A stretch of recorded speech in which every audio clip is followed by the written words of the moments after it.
Estamos de volta com o Consulta ao Doutor. A gente está falando hoje sobre atenção pré-vestibular com a Priscila de Sá, psicóloga clínica e coach pessoal e de negócios. Já já a gente volta a falar sobre o nosso tema de hoje, mas agora a gente continua aquela série sobre RPG, uma técnica utilizada aí para correção de postura.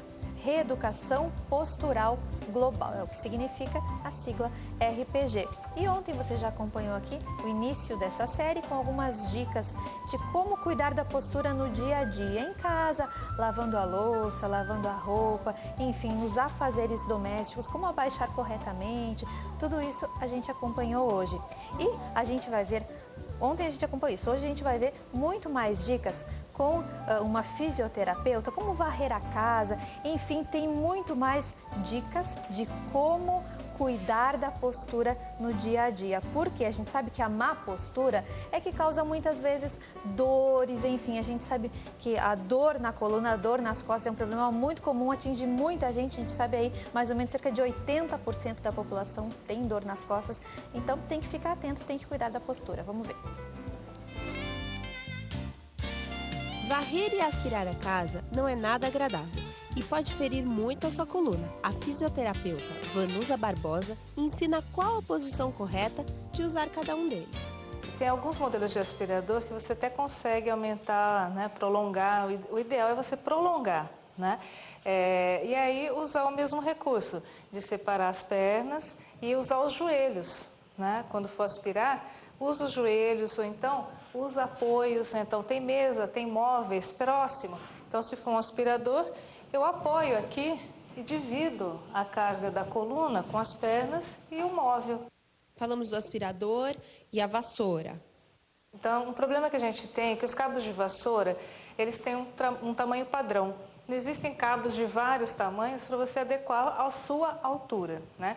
O ideal era que o cabo, no caso dela, né, bom, no caso de todos, que venha pelo menos até a altura da sobrancelha, ou até 2 dedos acima. Vamos fazer uma adaptação. Então, tirar este,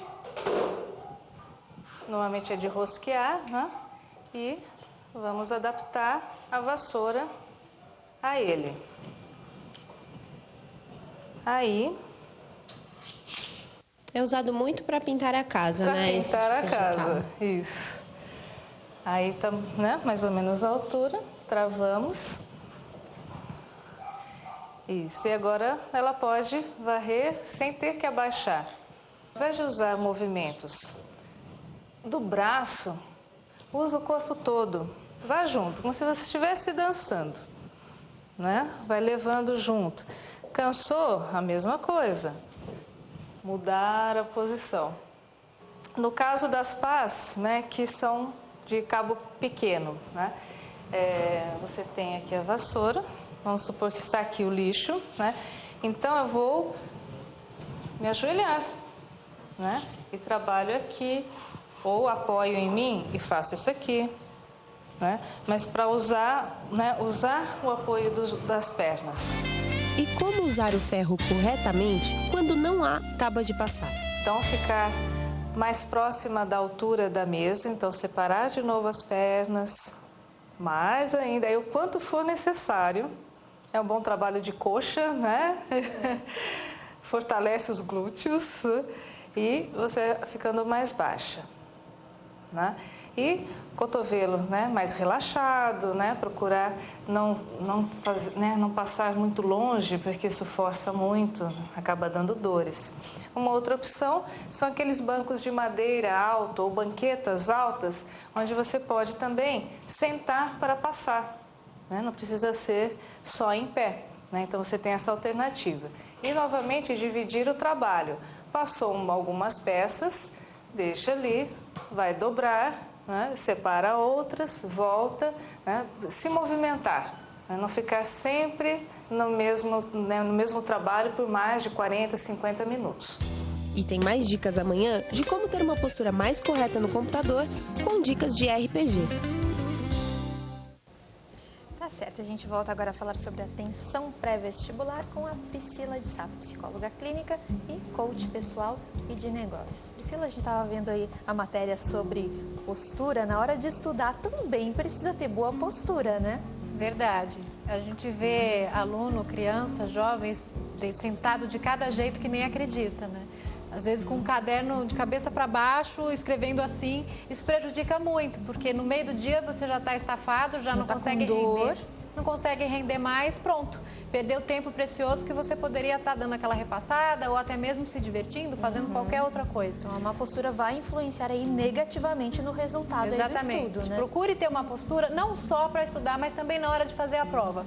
Aquilo que a gente fala muitas vezes, vamos arregaçar as mangas, faz muito sentido, vá pronto. Né? Vá preparado, arregaçar as mangas, que a gente fala, né? Fulano subiu nas tamancas.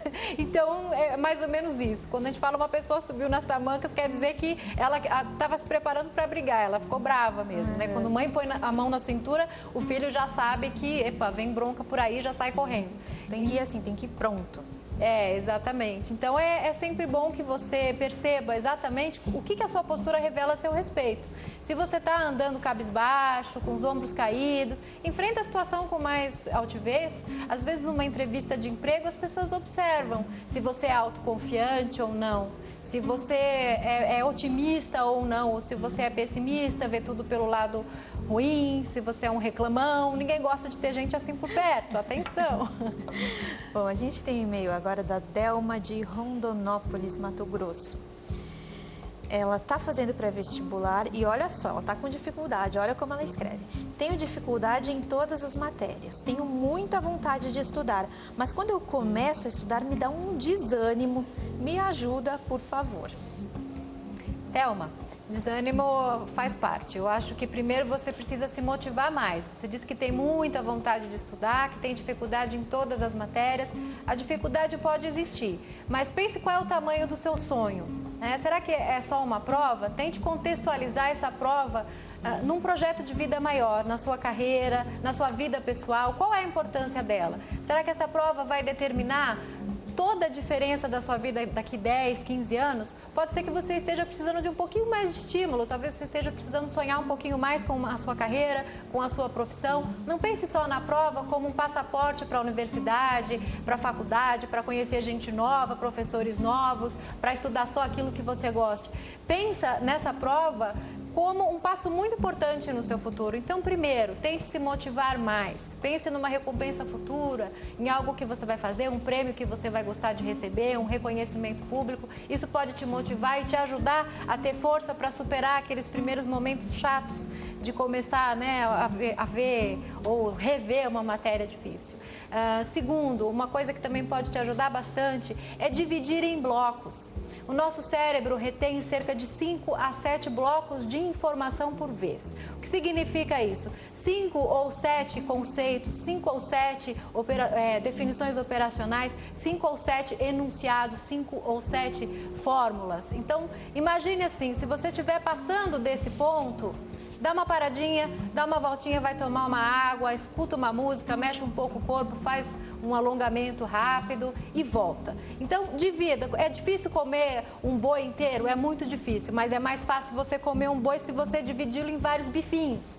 Dependendo da sua idade, talvez você já tenha comido um inteiro na sua vida. Então, divida aquele boi, aquela tarefa difícil, aquele estudo complicado em vários bifinhos, um pouquinho por vez. Faça uma rotação de disciplinas. Então, hoje eu vou estudar matemática e vou estudar história, que eu gosto um pouco mais. Então, se eu tenho mais dificuldade em matemática, eu caso junto com história, que para mim é mais fácil. Então, tente economizar sua energia, tente se poupar. Não deixa para estudar todas as matérias cascudas de uma vez só, que vai ficar mais penoso para você. Bom, e a gente sabe que estudar, sentar e estudar é realmente uma coisa cansativa, exige, né, muita disciplina, muita concentração. Será que a gente não tem que começar também assim por partes? De repente lá no início do ano não carregar tanto, ir adquirindo esse hábito de sentar, de estudar, de ficar algumas horas, para quando chegar no fim do ano a gente já está aí com mais condicionamento para conseguir enfrentar a maratona?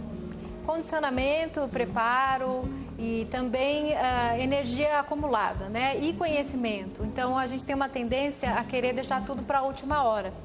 Quantas revistas nós não compramos que nos prometem perder a barriga em 15 dias? Isso não existe, né?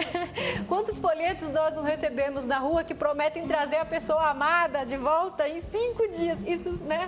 Tudo é um processo. Então, estudar, passar no vestibular que você sonha tanto, passar no concurso que é tão importante para você, que vai ter um salto qualitativo na sua vida, né? Em função disso, vale um esforço mais dedicado, vale mais dedicação, vale mais perseverança, vale mais empenho, sim, um pouquinho por dia, né? Bifinhos, é bem mais fácil. No final não acumula tanta coisa, não acumula tanta dúvida, não é? Sem dúvida esse preparo tem que vir ao longo. E falando ainda em se mexer, né? Falando daquilo, da postura, de levar, como dosar as coisas. Não deixe de lado suas atividades físicas, se você faz alguma. Em momentos de estresse, a atividade física tem uma função muito importante, né? E nesse caso, eu recomendaria aquelas que gastam mesmo energia. Uma caminhada longa, intensa, pode ir ouvindo, né? Quem sabe até alguma matéria, mas caminhando. Uma corrida leve, enfim, se já faz parte da sua vida, é uma boa forma de extravasar o estresse também. Mexa-se, não fique só concentrado naquilo, não fale, eu tenho que estudar, eu tenho que estudar, eu tenho que estudar, porque vai fazer bem para mim. Eu tenho a possibilidade, eu tenho as apostilas, eu tenho o livro, eu sei ler, que bom, eu posso estudar, eu tenho acesso a essa informação. Bom, e as provas normalmente acontecem ali no fim do ano, né? Algumas em novembro, mas a maior parte em dezembro, janeiro também. Então ainda tem tempo, ainda dá tempo para continuar estudando, para fazer atividade física, para chegar na prova bem preparado, né? Sim, tem tempo. Comece o quanto antes e faça com mais suavidade, devagar e sempre, né? Melhor. Algumas pessoas reagem bem ao estresse e falam, não, eu funciono melhor sob pressão. Né? Eu chego na hora, eu me dou bem, eu mando bem, eu me saio, eu sou o rei do embromation e tudo dá certo. Eu já vi muitas pessoas falarem isso. Só que para que você precisa submeter o seu corpo a um estresse tremendo se você pode ir pelo caminho mais fácil, o caminho mais suave, que é aquele de um pouco por vez, não sobrecarregar tanto o seu sistema. O que adianta na hora da prova você até ir bem e no dia seguinte cair de cama e não poder aproveitar o resto das férias porque pegou aí uma virose de repente, de tanto esforço desnecessário que fez, né? Então, se preparar é importante, rir é importante, cercar-se de pessoas confiáveis que torcem pelo seu sucesso é importante. As pesquisas comprovam que quando você tem uma equipe de apoio, uma rede que te dê suporte à sua volta, você se sai melhor em momentos de desafio, você se sai melhor em momentos de crise, de estresse. Então, aquele parente que te apoia, aquele amigo em quem você confia, o seu cachorrinho, enfim, tem um professor, alguém que te apoia, alguém que está sabendo do seu sonho e pode te dar conforto emocional nesse momento. Você vai se sentir apoiado e vai se sentir mais estimulado também. Bom, queria falar rapidamente sobre a alimentação, porque o nosso tempo está voando. Muita gente descarrega o estresse, meio que canaliza e acaba comendo demais. Também não é uma boa, né? Se isso se torna uma frequente, se toda vez que você está numa situação de estresse, ansiosa, você come mais ou come de menos, isso sinaliza aí para um possível transtorno alimentar. Então, observe se isso acontece com frequência na sua vida, tá? Se toda vez que você tem uma tarefa mais exigente, um momento mais difícil, você ou perde o apetite completamente ou cai de boca na comida, presta atenção, talvez seja o caso de você até procurar ajuda médica. Agora, é natural que a gente não tenha sempre o mesmo apetite, que a gente não tenha sempre o mesmo estilo de se alimentar. A gente é ser humano, não somos robôs, né? Então, temos aí uma certa vulnerabilidade que é normal. Isso vai variar, né? Mas Exato. Não pode partir para nenhum extremo, né? Mas se você observar, aí mães, pais, observem, se seu filho está evitando comer, se você percebe que ele está mais abatido, se você percebe que ele relata dificuldade de deglutição, se ele está preocupado demais com a imagem, com a aparência. Existem transtornos alimentares e transtornos de autoimagem que aparecem nessa época pré-vestibular, porque são muitas questões envolvidas na adolescência, né? Não é só passar numa prova, é ser aceito pelos amigos, é ter um namorado X, usar a roupa Y, frequentar festas W, enfim. Então, é uma série de exigências e o vestibular pode ser mais uma e, de repente, pode desencadear aí outros sintomas que é bom que os pais estejam atentos para apoiar nesse momento. Tá certo. Bom, nosso tempo, infelizmente, acabou. Passou muito rápido, né? Passou. O tema é tão interessante, a gente começa a conversar que o tempo voa. Eu vou deixar os contatos, então, da Priscila para você de casa. Telefone 11 9118 9895, 9118 9859, né? 9118 9859. E o site popcoaching.blogspot.com. É nesse blog que as pessoas podem conseguir o teste, né? Exato, e as dicas para controlar o estresse. Priscila, muito obrigada mais uma vez pela tua presença. Eu que agradeço, é um prazer sempre estar aqui. E eu agradeço sempre você de casa que nos recebe todas as tardes. Obrigada pelo seu carinho, pela sua companhia. E eu sempre faço questão de agradecer a sua confiança. A gente sabe o quanto você de casa leva a sério o que é dito aqui no Consulta, por isso nosso compromisso de sempre trazer profissionais de excelência para levar a melhor informação para você. E amanhã a gente está de volta com mais um tema interessante, 4h15 da tarde. Até lá, tchau, tchau.